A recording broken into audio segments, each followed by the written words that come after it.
A few weeks ago, I made a video about why I don't think marriage is hard, but today I'm making a video on what is actually hard in marriage.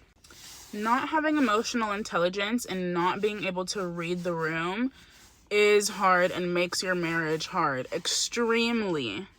If you cannot regulate your emotions, learn when to shut up, and figure out when you can and should say certain things, even not just with your partner, but with your partner's family, with your own family. It will make any relationship difficult if you cannot do those things. And number two, more specific with Islam, is not knowing your partner's rights in marriage and not knowing your own rights. And that's huge.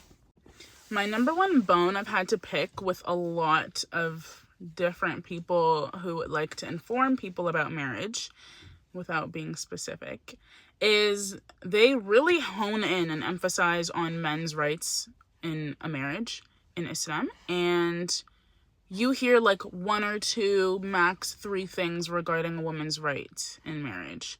And let me just tell you, you have a lot more rights than you think as a woman, and let's just leave it at that. I can make a whole separate video about that though if someone needs it. The third one is pretty obvious, but not being able to communicate is a huge issue that a lot of people have.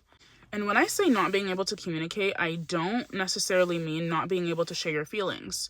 I find some people have an issue with that, but that's not necessarily majority of people's issue. The main issue with communication is people don't know how to communicate things properly.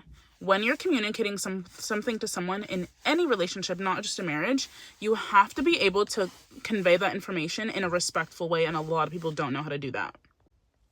This next one is actually huge and ties into the third point that I just mentioned, but yelling, swearing, name-calling, stonewalling, anything of that sort makes your marriage hard, and you set your marriage up for failure if you do any of those things. I'm telling you right now. If you cannot communicate properly and fix the issue together without doing any of those things that I just mentioned, you are desecrating your marriage. Doing any of those things, you make the problem worse than it actually is, and you completely annihilate the trust that your partner has in you. So if you or your partner is doing that, I'm telling you, that is the number one thing to fix immediately. There's so much more that I can say, but I'm going to leave it at that, at the things that I think makes marriage extremely hard.